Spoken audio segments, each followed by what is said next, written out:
What happens in the sky affects life down here on Earth. The celestial compass shows you how and guides your way with astrology you can use from professional astrologer Kathy Beal.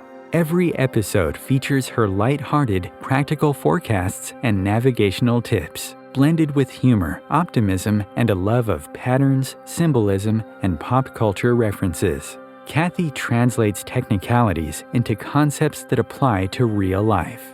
You'll learn how the current moment ties to where we've been, from the recent past to cycles that last happened years ago, and get a look at where we're heading. And much more, from special topics to special guests. The Celestial Compass, enlightening, entertaining, and empowering. Here's your host, Kathy Beal. Greetings, Earthlings. This is Kathy Beal of EmpowermentUnlimited.net with another spin of the Celestial Compass. Before we get into the topic, which is eclipses, I want to update the May forecast for you with a reminder that you can find the full forecast at ohmtimes.com and also at my site, EmpowermentUnlimited.net. There's going to be a big turning point in the way things are going a little bit later in the month. Right now, we are just barely pulling out of eclipse season. We'll continue to feel the effects of the eclipse for quite a while. Mercury is retrograde until the middle of the month, and about the time that he goes direct, Jupiter enters the sign of Taurus for the first time in 12 years, and it will be in Taurus for a year, not ducking back into the sign of Aries. And eventually, or within a couple of days, we should be feeling the energy starting to shift into the ground, not shaking quite so much, but not immediately on impact. Because as soon as Jupiter changes signs, it is going to make a square, which is a challenging aspect to Pluto at the very first degree of Aquarius, where it has been since the end of March, giving us a glimpse of what the next couple of decades are going to be like. So if you've been reading about or hearing about this big change coming with Pluto in Aquarius, and you've been looking at your own personal life and saying, well, I don't see what this is going to be, I suspect that Jupiter squaring that Pluto is going to make it cartoonishly large, and you will see, oh, wait a minute, this is where change is coming for me. And right around that time, we have very soon after that, the new moon in Taurus, which starts to plant very solid long-term growth seeds and starts to encourage slowing the general vibe down with yet one more little disruptive move, because Mars, which rules our energy, is moving into Leo and starting to keep us from just deciding we're going to sit on the couch and eat potato chips and stare at our computer screens forever and not move. In Leo, Mars is going to be very energizing and want us to get moving and do a lot of things. And as it does that, it's going to be in a challenging aspect to both Jupiter and Pluto, and you will feel things setting up in you. There could be some very angry people around you. It's not a very long-lasting influence, but it is teeing up what the middle of June is going to be like. Just keep that in the back of your mind. And the middle of June is going to start helping us. We're going to start processing and moving forward on what the recent eclipses have meant to us. Okay, so it's been a very tumultuous few weeks because of a solar eclipse at the very end of Aries and a lunar eclipse toward the middle of Scorpio with Uranus in the mix. So I have invited to discuss what is going on with these eclipses an astrologer whose whose moon forecasts I have found to be extremely insightful. And so we're welcoming back Andrew Ifandis from Athens, a certified astrologer and author known for his, what was my word, insightful consultations and accuracy in predictions. He has 2 certificates in astrology with distinction from Kepler College of Astrological Studies in Washington, where he continues furthering his skills, focusing on the comparison of astrological traditions and the application of various astrological methodologies. Welcome back, Andrew. Hi, Kathy. Thank you for this opportunity to give me to talk and to inform our audience about what's going on. And of course, I would like to thank our Home Times about this session that we're having. You're very welcome. People were, the last time you were here last year, I got some very, very nice feedback because your perspective really does, it's just a very interesting one. This year, we have an unusual situation in that we're wrapping up one eclipse family involving the signs of Taurus and Scorpio, and we're starting another eclipse cycle involving the signs of Aries and Libra.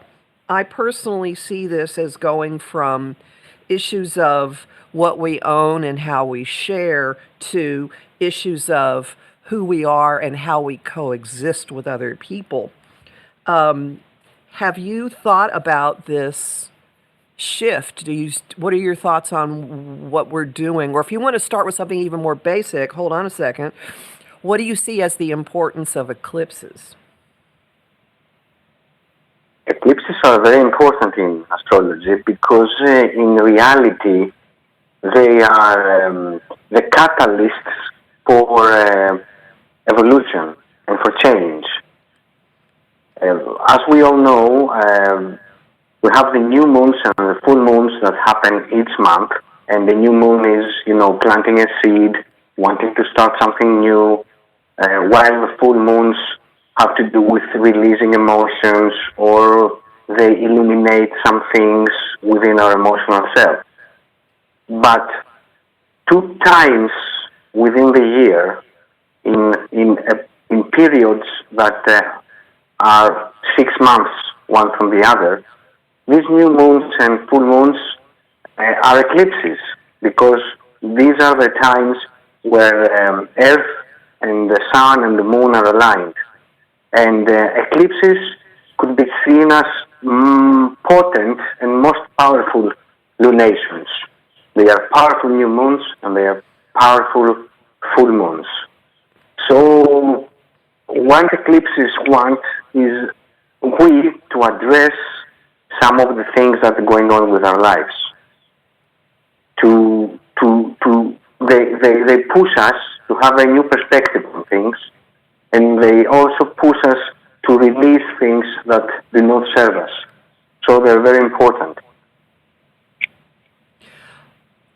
My experience has been that they bring issues up on particular areas of life for us to review them and revisit them, and under the solar eclipses, update or upgrade the role that those issues play in our lives, and under the lunar eclipses to get revelations about what might have been going on that we haven't seen, and then to release and to end. They're big endings. Would you agree with that? Yeah. Mm-hmm. Yeah. So, and of course, it depends. It depends where the eclipse is falling on the personal horoscope of each person. Mm-hmm. Not all eclipses are dramatic. One eclipse may be aiding one person. The same eclipse may be helpful to one person, while at the same time may be dramatic or bring some really hard challenges to another person. It all depends on your personal chart.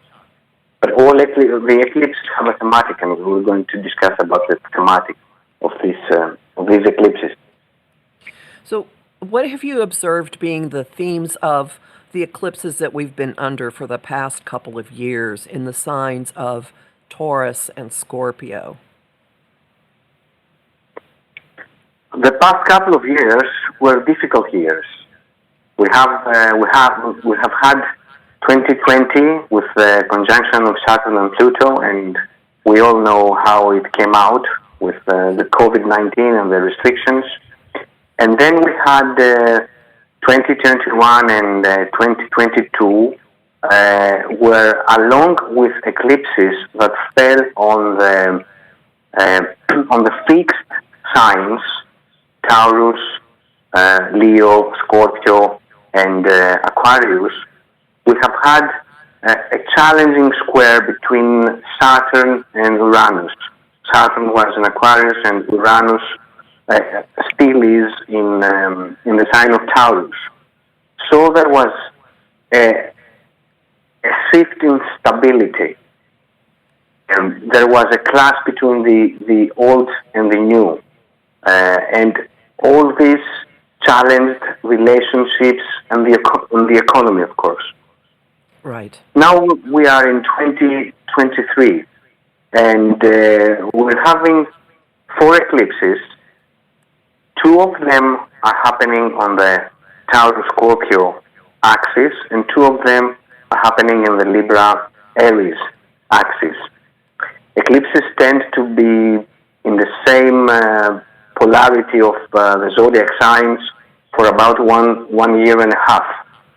So what happens now is that in 2023 we'll have this mixed energy between Aries, Libra, and Taurus, Scorpio, while in the next year 3 of the 4 eclipses will continue to be on the Aries, Libra axis. So I think that the theme of the 4 eclipses is a change from something that is fixed, either ourselves, some ideas that we may have, some relationships that we may be in, and the shift is towards a more dynamic expression of ourselves. We want to build something new. We want to start something new. There is cardinal energy in 2 of the 4 eclipses that will continue into 2024. So it's a shift from stability to something new. But it is not an easy shift, as we're going to see.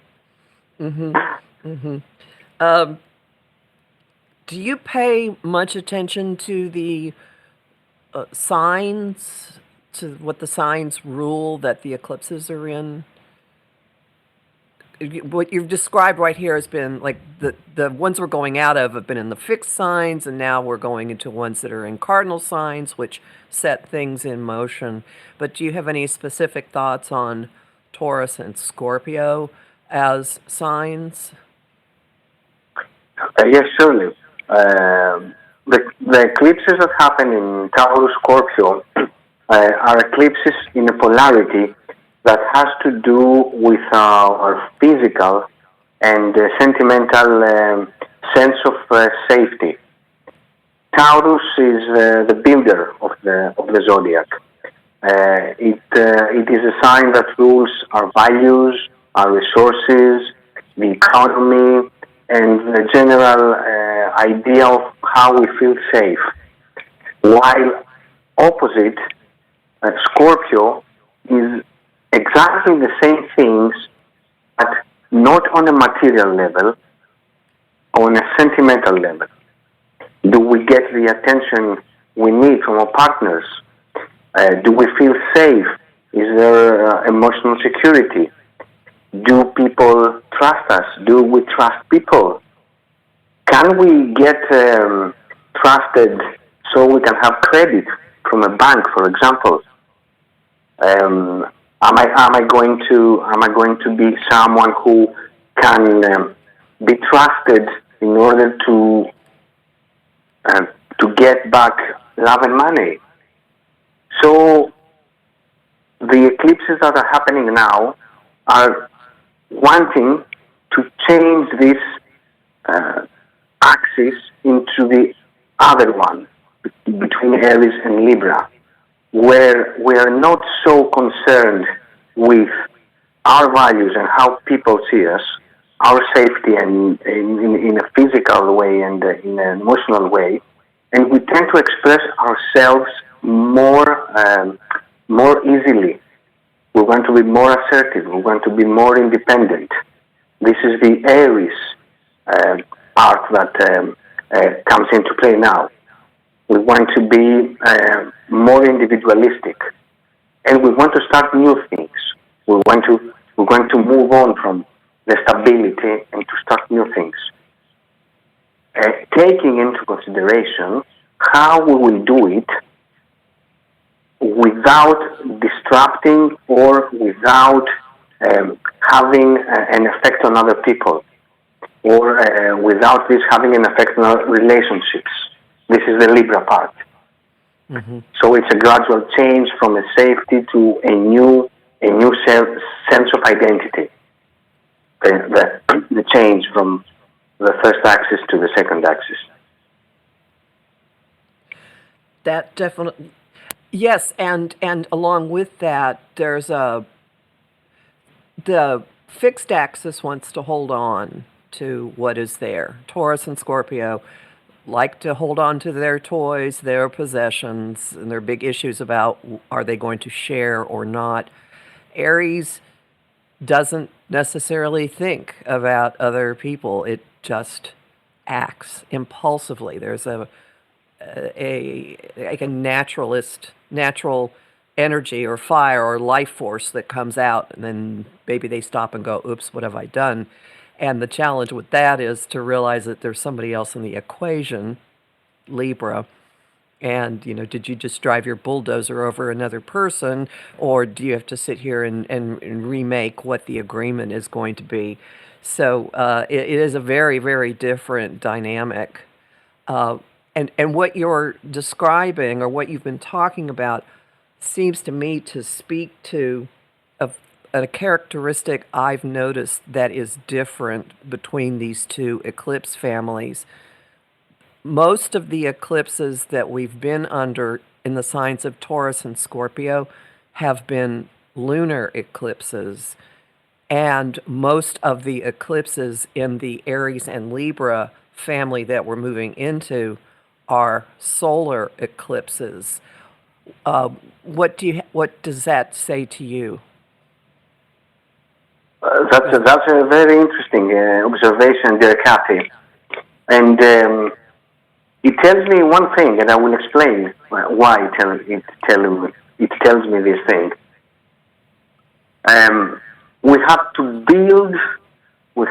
be something new. Each one of us has to be something new. Because the solar eclipses that are in reality new moons are in the Aries sign, or the Libra sign. So we have to be something new in regards how we see ourselves, what we want to start, where our action, our energy is directed. And we have also to be ourselves in how we relate to other people. So the new moon eclipses tell us that we have to plant the seeds within 2023 in order to become something new. While the lunar eclipses that still happen in the Taurus-Scorpio axis tell us how we can sentimentally absorb the change that we want to achieve. What does this mean within? Are we feeling that we can safely move on? We can safely do the change? Is this change going to affect relationships? Do we want our relationships to change because we might be in some relationships that are not so good for us?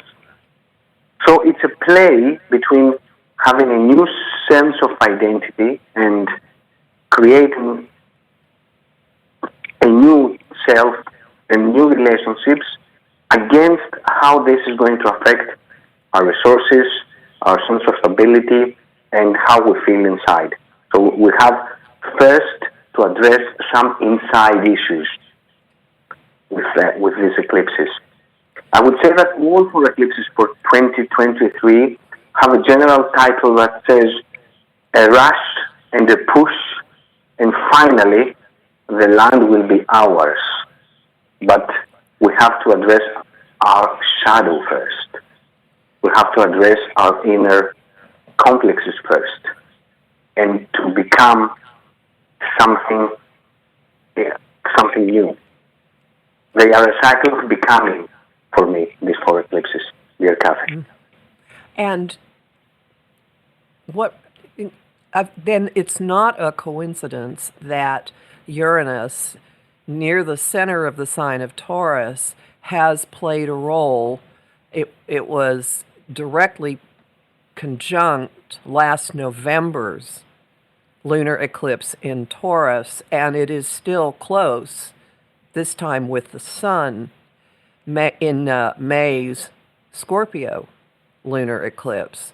So doesn't that add to what you're describing as you can't just settle in and stay comfortable in the way things have been with that Uranian influence? Something is disrupting and making it so uncomfortable that maybe you look at something or something comes to the surface, or maybe it's in your cells. I don't know.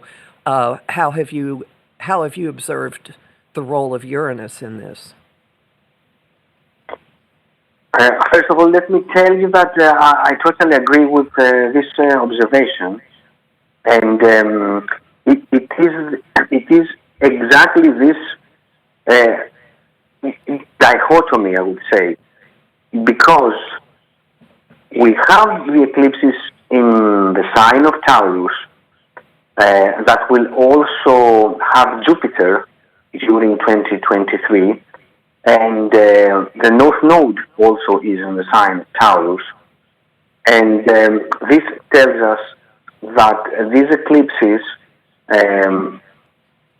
want us to go forward, to move forward.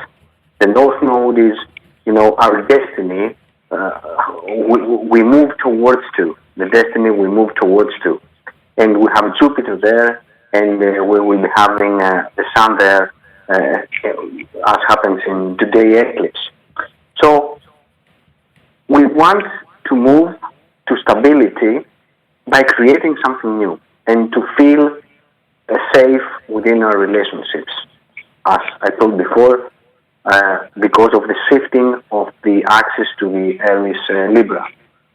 And we are having Uranus, the planet of awakening and of change and of sudden change and surprises and of disruption in the sign of Taurus. So we have stability and we have unpredictability at the same time. And that is the difficult part of these eclipses. Mm-hmm. Because in order to move on and to create something new or to feel stable, we'll have to understand that everything around us is changing in a very quick pace. It is not a coincidence that we're having these eclipses right now with Uranus in Taurus that rules the monetary system, the economy, goods, and we're having the economy all around the world not being so stable, and especially in the US where we're having these banks that are having these problems. This is the Uranian energy.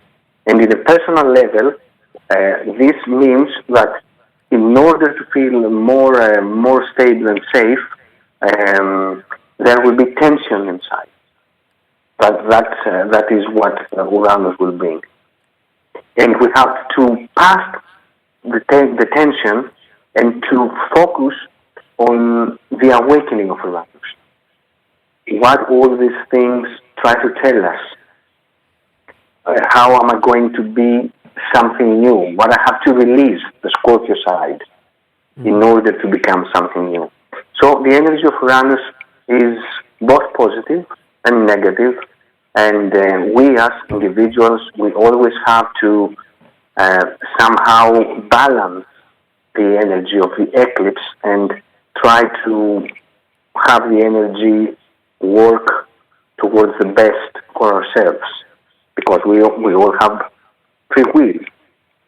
So the eclipse is the energy, and we, with our free will and how we're trying to navigate the energy, we can create our future. That's how I see it. And with and one, I guess, gift of the presence of Uranus where it is that we can't stay stuck. We'll just feel uncomfortable. It's almost like there's an electrical impulse hitting us, and if you try to settle in, something's always tapping on you saying, this doesn't feel right, time to do something different. Yeah, exactly. Well, I have the next questions I want to talk about are actually fairly big, so we're going to take a break right now, and when we come back, we have even more interesting ways to look at what the eclipses are bringing this year. So hang on, everyone.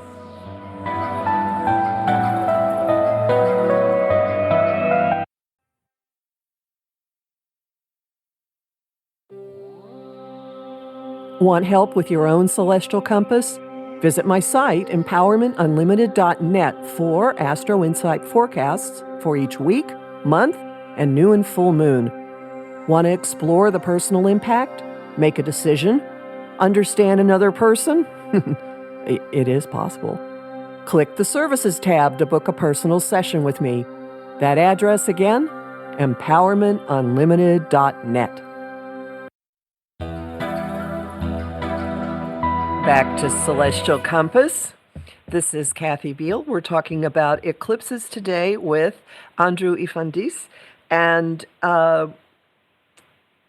before the break, there was the consensus here is that we're moving into a new way of being, essentially, that we're moving out of settled ways of the way we have felt safe and into creating something new for our lives and in our relationships. And what I would like to talk about a bit now is the interesting nature of the planets that are ruling this year's eclipses. In April and May, we have a solar eclipse in Aries, ruled by Mars, and a lunar eclipse in Scorpio, ruled by Pluto, or in traditional astrology, Mars. And then in October, we have a solar eclipse in Libra, ruled by Venus, and a lunar eclipse in Taurus, ruled by Venus. Do you have thoughts on the shift or the change or evolution from eclipses in very powerful, almost like assertive, aggressive energies, and then moving to eclipses ruled by Venus? This in my opinion, could play is having effect in two ways. That is why I'm saying that these eclipses are a new sense of identity and something new, because in the first two eclipses we have Mars ruling them and Pluto, if we consider Pluto the modern ruler. And this means that we have to act. We have to act in order to make the change. Or to find the energy or the courage to move away from something that we have to move away from. And in the eclipses that Venus is the ruler, what is the thing that we need is to have a set of values and to understand what our value is. So this is in a psychological level how the two rulers play. Now, if we also take into perspective that Mars and Venus are not going to have an aspect between them as they move through the sky up until, if I remember correctly, somewhere around the end of October and start of November, that they're not making an aspect because Venus will try to catch up with Mars, but then on July, Venus will turn retrograde into the sign of Leo. So they are not making any aspects, and that in astrology means that there is not a flow of energy between the feminine and the masculine, or between the action and the value. So this means that while the eclipses are being ruled by these two planets, it is not easy to have the change into the level of relationships, man and woman, masculine and feminine, or into the level of what I want to do and how I value myself in order to do it. And this will also play, I think, in the global chessboard, because Mars is war and Venus is peace or diplomacy. And since we're having eclipses in Libra at the end of the year, I think that the situation with the war in Ukraine and other parts of the world that are having hostilities will not be resolved. So having the two planets ruling the eclipses without them making any aspect to each other is what makes the eclipses want us to do things, to try to do things, but us not being able to do them, or not being so easy to do them. That's how I see it. Do you think that the April and May eclipses ruled by Mars and Scorpio might be a little more tumultuous or personally difficult, and that once we get into Libra ruled eclipses that they might be a little easier, or am I being overly optimistic here? You're right, because the last two eclipses are much more easier than the first two eclipses. Mm-hmm. If someone studies the charts, the last two eclipses are the final stages of this becoming that plays on throughout the year.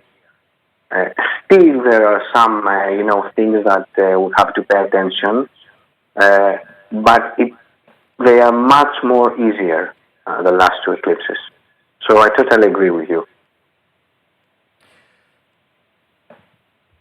So here's a question, and I didn't throw this at you before, so it's if this is too off the cuff, please let me know. But as soon as Mars moves into Leo, it's going to start moving toward the degree of last November's Taurus lunar eclipse and May's Scorpio lunar eclipse. It's going to hit the Scorpio one first because it was slightly earlier. So in the middle of June, we have Mars moving into what's basically going to be a T-square to those eclipse points.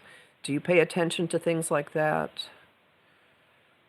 Yes, all astrologers pay attention to this because when we're having a planet, and if this planet especially is Mars, that is on the degree by square where a previous eclipse had occurred, this means that the eclipse is triggered somehow. Right. This means that all the energy of the eclipse is now coming into the fore, because Mars is pouring the energy outwardly. So the two eclipses, today's eclipse, actually we're on an eclipse day, they're going to be activated during the period that you mentioned. And also, I would say that because we're having Pluto in Aquarius in 0 degree, we're going to have a T-square on the 21st of May, when Mars will be on 0 degree Libra. It will opposite Pluto in 0 degree Aquarius, and at the same time Jupiter will just have entered Taurus, so Jupiter will be at 0 degree of Taurus. So we'll have a T-square between Mars, Jupiter, and Pluto on 0 degrees of the fixed signs in 21st of May. For me, this might be a more difficult date than when in the period that on June that Mars will activate the eclipses. We have to pay attention to that day too. To explain to people who are listening, we're recording this before the air date. So when you hear that there's an eclipse today, it was eclipse on the day that we're recording. I just want to clarify that.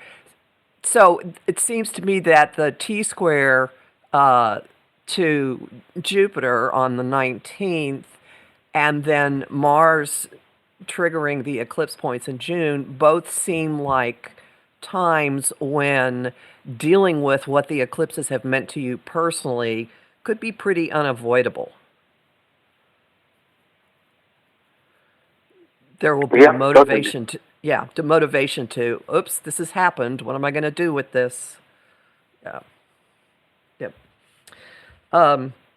Okay, then there's one other very interesting connection between the Taurus, Scorpio, and the Aries, Libra eclipses this year that you have pointed out to me, and that is a constant square of Pluto to the nodes. First with Pluto in Aquarius to the nodes in Taurus and Scorpio, and then as Pluto goes back into Capricorn in June, it will then square the nodes when they move into Aries and Libra. Can you explain what that's likely to do? Yes, to show us our audience to understand it.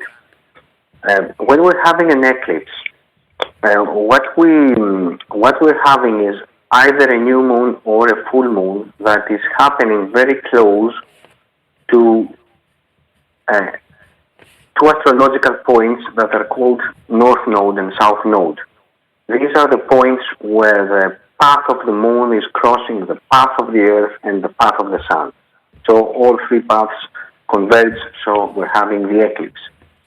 Now, the astrological symbolism of the nodes is the path of evolution for us personally. And the nodes are moving backwards through the zodiac, making a full circle in 18 and a half years. So it is important that we stress during our conversation that the nodes are now changing from Taurus, Scorpio to Aries, Libra. If that was only the case, that would mean that, okay, there is a change, an evolutionary change that we try to accomplish, that we want to happen, or that fate will bring to us. It would be just that, a change. Now, in 2023, all of the eclipses, all of the four eclipses, are having, as you said, Pluto squaring the nodes. So this means that Pluto is affecting this change. How does Pluto affect this change? Pluto, as we know, is the planet of transformation, of death and rebirth, of deep psychological complex issues, and of power. So, having a challenging aspect to the two nodes throughout the 4 eclipses, it means that in order to have the change to happen, we have to address some issues because the aspect is challenging. And we have to take action towards addressing these issues and after having addressed these issues. We have to take action in order to transform. So what do we have to do? We have to look deep into the shadows of the psyche. We have to ponder if our relationships are having Plutonian themes, abuse, jealousy, power games. We have to see and to understand if what we're trying to achieve, this new thing that we're trying to achieve, this new identity, this new endeavor, is ethical in a sense. Because Pluto is power, but it is also destruction if you're not ethical. So, the square of Pluto to the two nodes brings a more deep and psychological issue on the transformation that the eclipses are trying to achieve. That's why I said that it is a rush due to the Mars and the Aries signs and the push. And the push is that we have to push ourselves. We have to push through the layers of the psyche. We have to address the issue. We have to make the transformation.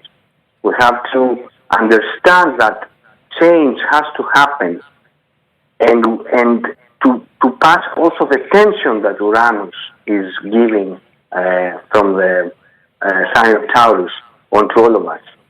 So we have to address tension, we have to address everything in our psyche, and we have to do it in an ethical way or to move away from dark places in order to accomplish the change. It is a test of the universe. The universe is testing us with these eclipses. That's why Pluto is there, both on the global level and both on the personal level. Oh, you certainly see it on a collective level. I would agree with that completely. I keep hearing trite phrases in my head as you describe them. One of them is, you can run, but you can't hide. And another one is, resistance is futile. So there's an inevitability in this, isn't there? Because of Pluto. I mean, who can outrun Pluto? Nobody, really. It'll find you. It finds you while you're sleeping. You know, you wake up and Pluto's been in your psyche and screwing with you. Another piece I think is fascinating with this is, all right, Pluto has been at 0 degrees. It was at 0 degrees Aquarius at both of the eclipses in April and May. And on June 11th, it goes back into the end of Capricorn. It goes from 29 degrees to 27 and it will be in Capricorn during the October eclipses. What I find fascinating is Pluto is going to retrograde back to degrees that it occupied in the earlier parts of the Taurus-Scorpio eclipse family. There's a connection here. Like we get to go back over what we were already working on, almost like something's being dredged up from an even deeper level, maybe. Am I making too much out of this? Would you agree with this? And this is an interpretation that will come into play, of course. And also, Pluto from the very first degrees of Aquarius, or from the fixed signs, because if we're having a planet on the first degree of Aquarius, it is opposing the first degree of Leo, and is squaring the first degrees of Scorpio and Taurus. That's why we're talking about degrees that are affecting the fixed signs. As we said in the beginning, the previous year eclipses were all in the fixed signs. So now we're changing from a fixed mentality, a stable situation, or a rigid state of things into something new. We want to change. We want to create new things.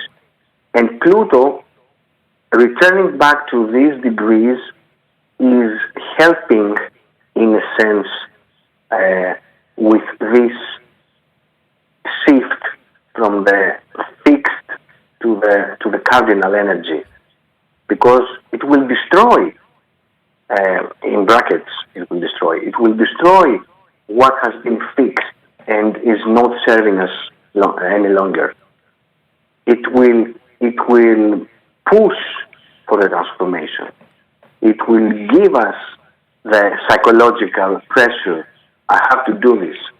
I have to create what I want to create.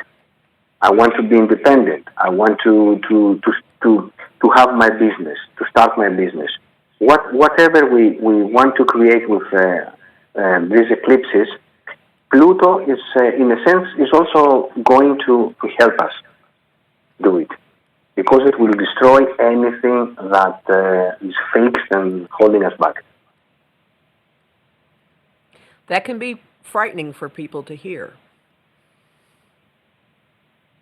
Oh, if Pluto destroys a relationship that is abusive, or if Pluto is destroying some fixed ideas that we may be having, that I cannot be a freelancer. I have to keep working for this company where I'm not happy. This is not bad. Mm-hmm. This will be good. But the thing is that this change, because Pluto is squaring, will not be difficult. It will not be easy. Within all of the thematic of the eclipses is that we first have to accept change and change within by addressing our shadow, or by addressing everything that keeps us back, and then we can create our new selves onto when we are inside 2024. I see Pluto, as a demolition wreck ball that blasts everything that is not serving us any longer. Do you have advice that you give to your clients about ways that they can address their shadow?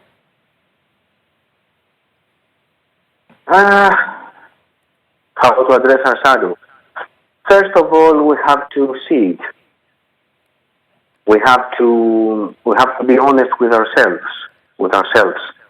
and to see what we think, or how we react, or what we want, what it is in reality. For example, in the case that someone wants to be a freelancer and leave a job, or is not happy in a job, why this? Why do I feel like this? Is it that I am doing something in the work environment that creates this tension, that creates these power games, or is it the others? How can I be more open and more honest in my relationships with my co-workers or with my boss? Where is my shadow? Is it how I feel and how I react with these people, or it is a more existential issue, because I never wanted to have this work from the beginning, to do this job from the beginning, and I want something new. So first of all, we have to address the issue. We have to see it clearly. Then we have to be honest with where is it that we are not playing fairly. And this will give us the power to accept what will happen. Because what will happen will be for our own good. If I lose the job, if I get fired, it will be for my own good. In the case that I was not, reacting in a good way to other people. It will be good for me if it is really an existential issue for me to do this freelancing thing. It will be good for me now that I see who am I and what I want to do. So it's okay. Leave it behind. So we have to see clearly, to address the issue, to accept ourselves, and then to try to be more ethical, and this will give us the empowerment of Pluto and the transformation of Pluto. So it sounds like this particular eclipse experience offers the potential to really get to know who you are and to live more honestly in congruence with that. I think that the first eclipse that we have had on 20th of April raised such issues in many people. And the last eclipse that we'll be having on 28th of October is the key, because that eclipse is having Jupiter opposing Sun and Mercury, and Jupiter, is expansion, but also is ethos, how we are ethical, and we don't want to be greedy on that eclipse. We don't want to be, I want everything and I want it now. So the first eclipse raises the issues and makes us to address the shadow or the existential things that we're having inside. Hi. All right. So you were saying the first eclipse. I'm sorry. We had a little Mercury retrograde moment here. Sorry about this. I don't know how it's happening. The phone went off. Right. Okay. I was afraid maybe your battery died. Well, I tell you what. We've reached the end of the hour as it is, so I'm just going to use this as a nice wrapping up point. And thank you very much for your time. Would you please let people know where they can find you? What's your website? My website is www.cosmosofastrology, written without spaces, cosmosofastrology.com. People can find me there, and also can find me on Facebook, Andrew Ifandis. They can find me there, and I would be very pleased to address any issues that anyone would like to ask me in a consultation. And you have a newsletter, and I thank you so very much for being with us. Talk to you guys soon. Thank you, Kathy. Thank you. Thank you, Om Times, for this opportunity.